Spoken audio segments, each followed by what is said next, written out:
Dimanche 11 juin 2023, fidèle au poste, studio 210. Bonjour à vous mesdames, bonjour à vous messieurs. Question-réponse ce matin, nous recevons le pasteur Ange Bienvenu à Luna de l'église La Vie en Jésus-Christ qui va nous parler de la construction du temple pour Dieu. Pourquoi construire un temple pour Dieu? Question-réponse.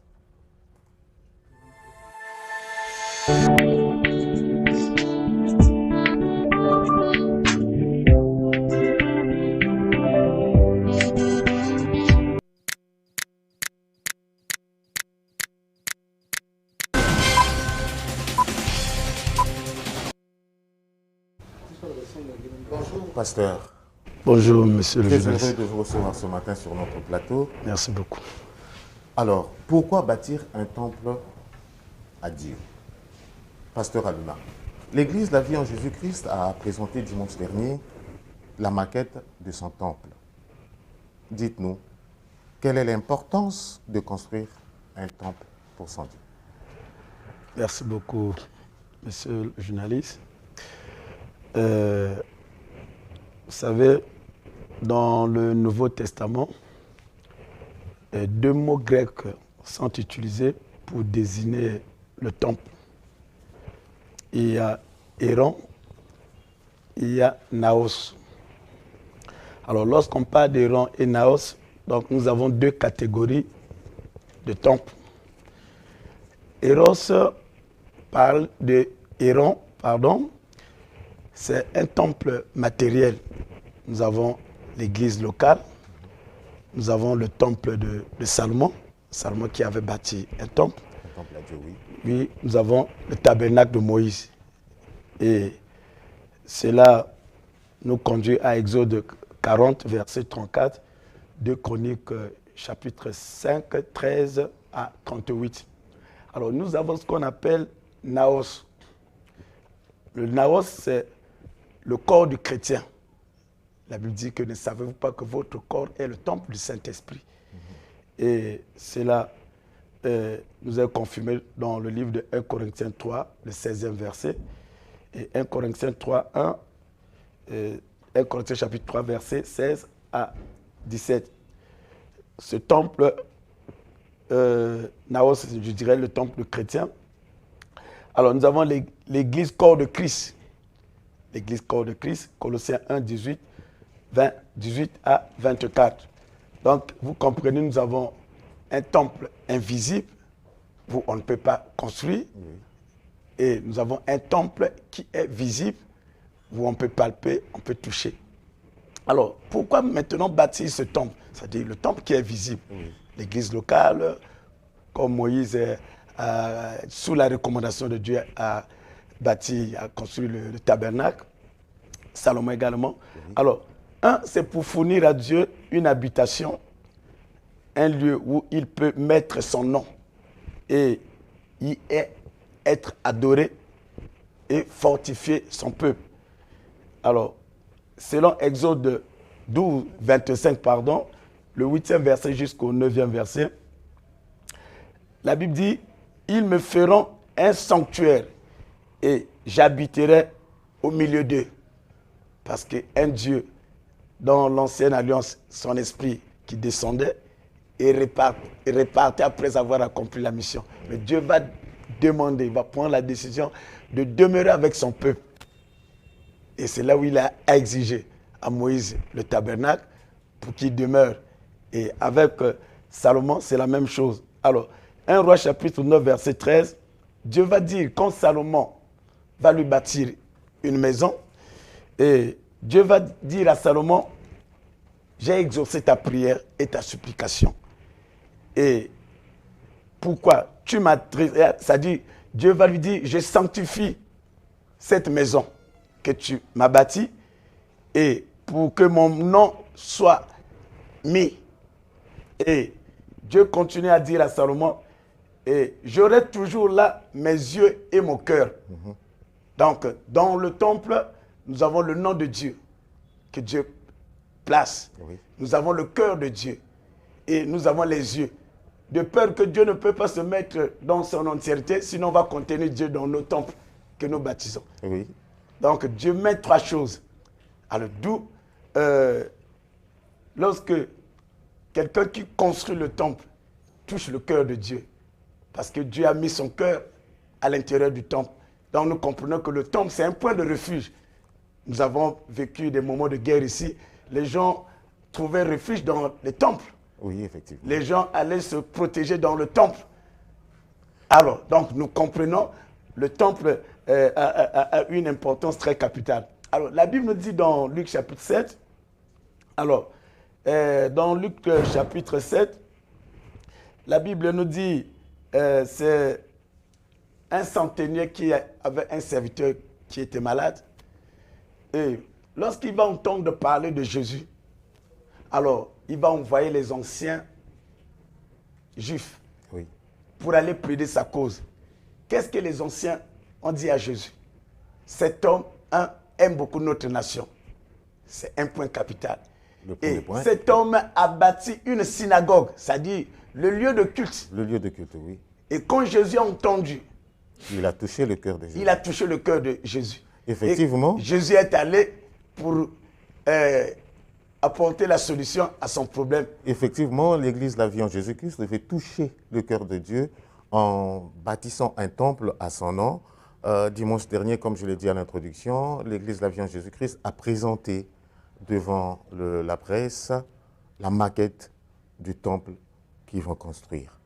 Marina Lutango était présente à cette occasion. C'est notre reportage.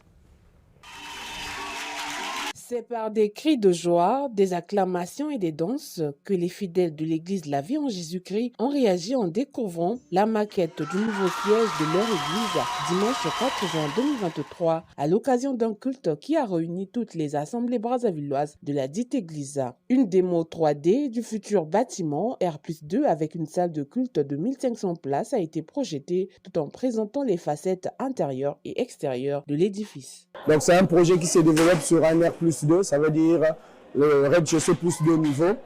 Nous avions au rez-de-chaussée, au premier niveau, les salles de culte et la mezzanine. Et puis au dernier niveau, nous avions prévu faire une zone administrative, donc là où on mettra des bureaux pour essayer un peu d'harmoniser. Mais juste à côté, nous avions aussi quelques dortoirs que nous avions prévus pour nos invités de marque. Donc d'une manière générale, c'est quand même un projet audacieux que nous allons chercher. Vous avez constaté que déjà par le terrain il est un peu compliqué. C'est vrai que nous avions pris des précautions de faire des études préalables pour s'assurer de la qualité du terrain et de l'ouvrage que nous allons bâtir dessus. Ange, bienvenue à Luna, pasteur visionnaire de l'Église La Vie en Jésus-Christ, ayant pendant le culte exhorté les membres de sa communauté à soutenir le projet, revient sur les raisons qui l'ont poussé à la construction de ce bâtiment. Nous venons d'implanter notre 12e assemblée. Alors déjà avec 12 assemblées, il nous sera vraiment anormal de demeurer sous les hangars. Donc il nous fallait avoir un siège convenable, digne de ce nom. Quand Dieu donne la vision, il donne la provision. Dieu m'a donné la vision. Ce peuple qui m'a donné, c'est une provision financière, une provision matérielle. Donc on va y arriver. On n'a pas une concurrence à faire avec les gens, petit à petit, que ce soit une année, 2 ans, 3 ans, 4 ans, même 10 ans, 20 ans, on va y arriver. Et bien évidemment, du côté des membres de l'Église La Vie en Jésus-Christ, personne ne veut rester indifférent. Dieu, l'or et l'argent appartiennent à notre Dieu.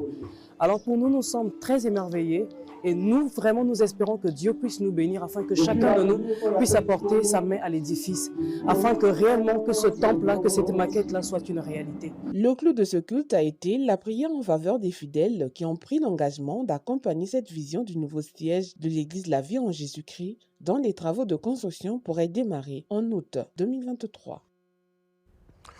Alors, pasteur, vous nous avez dit que le premier temps, au cours de l'histoire, la construction des lieux de culte avait commencé par Moïse, ensuite Salomon. Mais essayons de lire les Écritures dans le livre de Actes chapitre 7, les versets 48 et 49. Je vais résumer. Il est écrit ceci. Le Très-Haut n'habite pas dans ce qui est fait des mains des hommes. N'est-ce pas là une contradiction, pasteur?